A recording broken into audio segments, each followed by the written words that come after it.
I have made well over 1 million Rand online so far as a South African. I've made money online literally starting from zero experience with zero money and just having literally nothing to my name. I'm gonna run you guys through a little bit of my story, how this has actually happened for me, how I've been able to pretty much reinvent my reality through making money online as a South African, and how that actually worked to my advantage. I truly believe that it's actually the reason that I've been able to build the lucrative business that I have today, that has enabled me to relocate to Europe. Actually, I relocated about almost 2 years ago. I just signed a lease literally like a month ago on a luxury 2-bedroom, 2-bathroom apartment, and I just been living life on my own terms, like with so much time freedom, so much location freedom. I travel, I get to meet new people, and I pretty much get to just take it with me wherever, and it's just been life-changing. And on top of that, I've even been able to have my mom resign from her job to actually work with me, and she's been working with me for the past 2 years, and she now also has time freedom, location freedom, and all of that good stuff. It's literally worked for my family too, as well as my students. And if you guys want to see some of their testimonials, you can feel free to do so on my Instagram. It's literally in my highlight reel. Anyways, without further ado, I'm gonna get to what you came to this video for. To give you guys a bit of a timeline, in 2018 is when I actually got familiar with the fact that, oh, you can make money online. It was the rise of influencers, and people were kind of catching on to the fact that these influencers are making money online. And just by the way, guys, that's not how I made a million Rand online, by being an influencer. I'm just painting a picture for you guys on when I started discovering this online stuff. Someone that was dating my uncle's stepsister, he actually put me onto these influencer platforms called Humans and Indahash. And long story short, I ended up signing up to them, and I made like some bucks here or there. I did that for the first, I would say, year and a half. And I'm not going to bore you with all the details, guys, but it didn't turn out to be really much for me. There were months where I would make like a couple of $100, and some months it was even like zero. Like there were just no active campaigns on those influencer platforms, and there was just no money in it. Fast forward to about 2021, I actually stumbled upon social media management, and that was God, okay?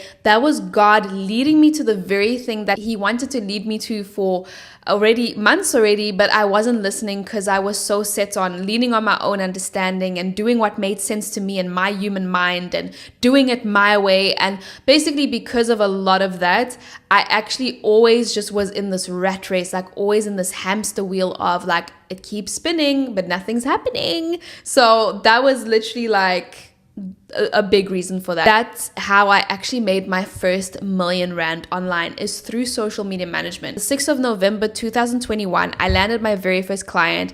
That client paid me a little over the salary that I was getting at Kuro, just to post 5 times a week on her social media profile, and obviously just manage her social media. So write her captions, create her content, make sure that she's got stories up every week, posts up every week, you know, the whole thing, so that she can actually focus on the other things within her business that require more of her attention. I'm like, if I can just get a few of these clients, my life can literally change, because also the time it took me to run it didn't take me that long. And also, there was so much freedom surrounding it, because I can do this from anywhere in the world if I wanted to. I can live that laptop lifestyle where I have it with me wherever I go. You know, I could be on vacation. I can be sipping a cocktail on a beach with my laptop in hands, and I can be doing it. Like, that's the type of life I want to live. A few months after I landed my first client, I landed more clients, okay? Because that's when that snowball effect starts happening. When you break through that initial barrier of getting your first client, which is the hardest thing you'll do, it took me about 3 months.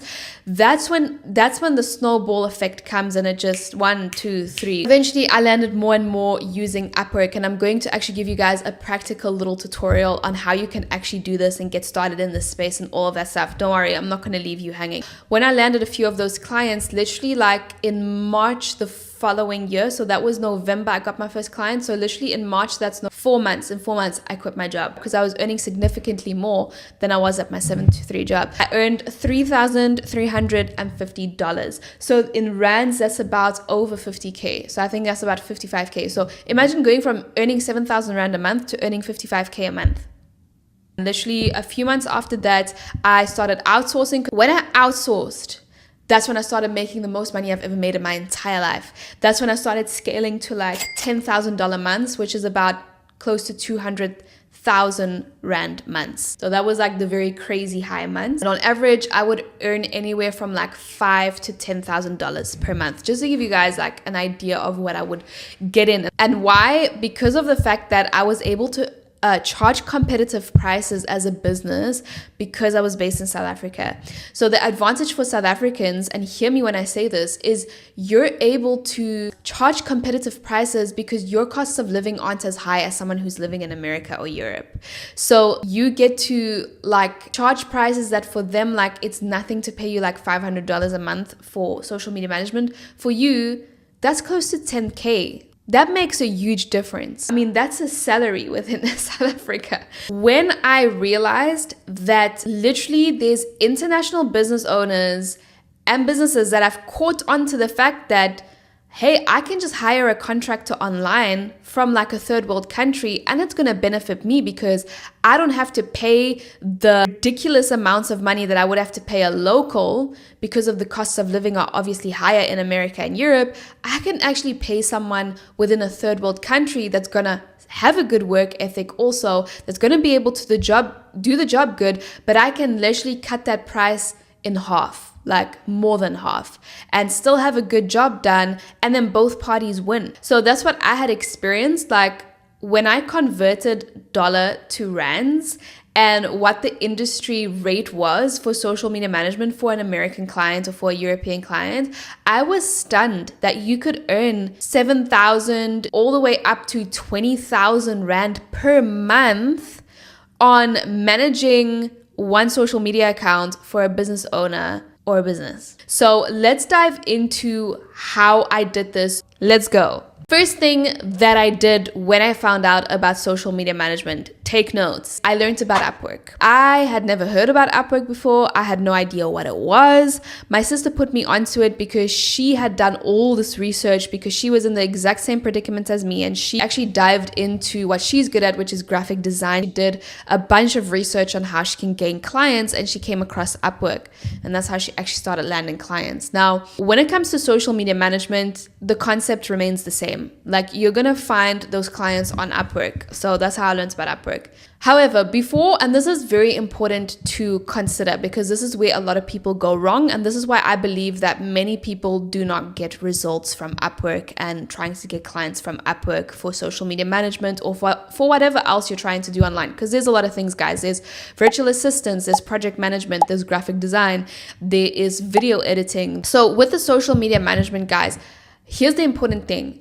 Before you even think of creating like a Upwork profile and start doing outreach on it for clients, if you don't have certain things in place, you are not going to get clients. You're going to waste your time, waste your money. So what I do want to be transparent of is setting all of this up, like getting into all of this cost me nothing. The only thing that I had to pay for once I got to that point was Upwork to be able to apply to gigs, but it really didn't cost me that much. So I think I spent like in the beginning only like 120 rand per month to get going. There is some type of monetary sacrifice you need to make. So if there's a Netflix subscription you can cancel, if there's another subscription you can cancel it. This is about your future, and this is about getting you to a better reality. Cancel it, downgrade your lifestyle, stop going to the hairdresser, stop getting your nails done. Use that money to put it into Upwork. Like that's what it's going to have to take, right? Before you even start your outreach on Upwork, what you want to do is make sure that you get these things in place. Number one, you need to actually learn what the heck social media management is. I actually have a free masterclass coming up. So that's going to already give you a good picture of what you have to have in place. I have one coming up on the 26th of May. I pretty much do one like every month, like every other month. So definitely catch this one. If you missed this one, catch the next one. But catch the one, the link is below in the subscription, and you can actually learn all about how to get your foot in the door, social media management, and how to do it. Then once you've learned pretty much what it's about, how you need to go about service delivery, that is when you're going to dive into Upwork. That's when you want to create your Upwork profile and get that all going. Put a nice little description about yourself, put a professional headshot of yourself as the profile picture, and that's when you really want to start looking and doing outreach. Now, when it comes to outreach on Upwork, really important, guys, and this is where I've seen a lot of people go wrong, that try to do this with no training, no nothing. Here's the problem. You'll end up wasting time and money that could have been better spent when you actually know what to do. Once you go about your Upwork outreach, you want to make sure you have these two things in place. One, a solid portfolio, okay? If you, of course, starting out, you have no experience, right? So this is where, if you're a creative, go and create a body of work. Go on Creative Marketplace, purchase templates, or Canva has free templates that you can use, right? All of this you can actually set up for free. Like a portfolio you can create on Canva for free.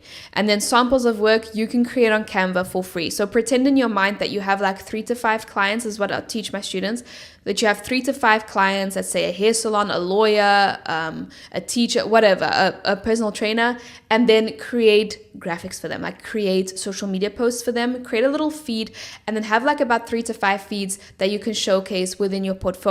Have some reels that you've edited that you can showcase in your portfolio, so that you have a good body of work that you can present to a client. Because a portfolio, this is all a portfolio is just showing the client what they can expect from working with you. So you do want to make sure that that's done with excellence, okay? However, if you're going the business owner route, and hear me with this, if you're not a creative person, if you're not good really with the creative end of things, like creating a social media post, outsource it. So this is what I say to the people who want to take it all the way and build it into a business from day one.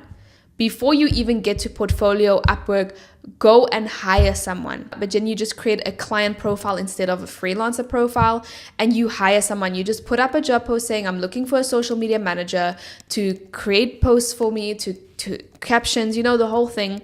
You're going to get a bunch of people interested in working with you.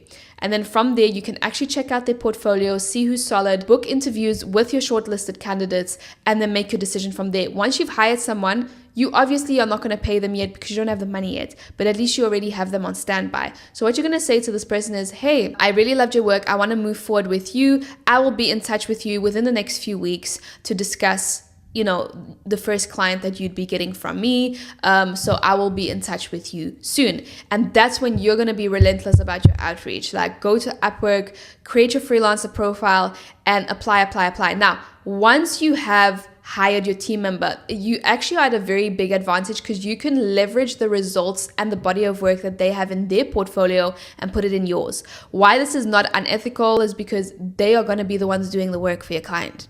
So it only makes sense to put their work in your agency portfolio so that the client can see, oh, okay, this is what's going to happen for me. So that's why it's not unethical. I'm a Christian. I don't believe in unethical practices in business. Okay? So just putting it out there before anyone wanted to come at me in these comments. So that's what you can do, right?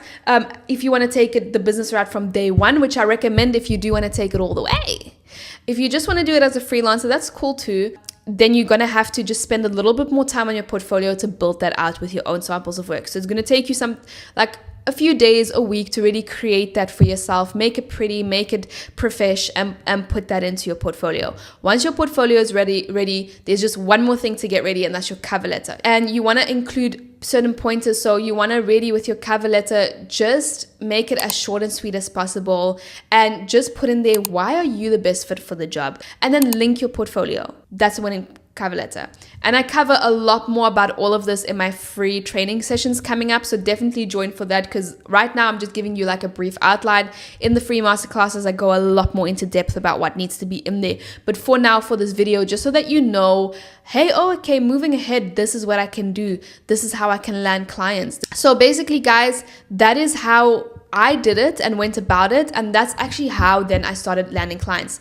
And I just had a lot of patience with it. I was just like, come hell or high water, I'm gonna do this thing. And that's really the key point here. You can't do outreach for a week and be like, oh, it doesn't work. Nah, it's because you haven't worked it enough. Okay, this is a volume game. This is a numbers game. The more outreach you do, the more your chances increase, and you will get a client. You just have to have patience. So I've literally had students land a client as soon as like a week into outreach, and I've had clients, take a few months because I don't know, maybe their volume wasn't as much as the other person or whatever. Everyone's timeline is different, but you just got to keep at it. So that's pretty much how I made $1 million in like about a year, less than a year. I made close to 2 million over a year and a half from simply just social media management, guys. I hope you enjoyed this video. If you did, all I ask for you is just to simply subscribe and to give this video a like and leave a comment so that it can reach as many people as possible, because I truly,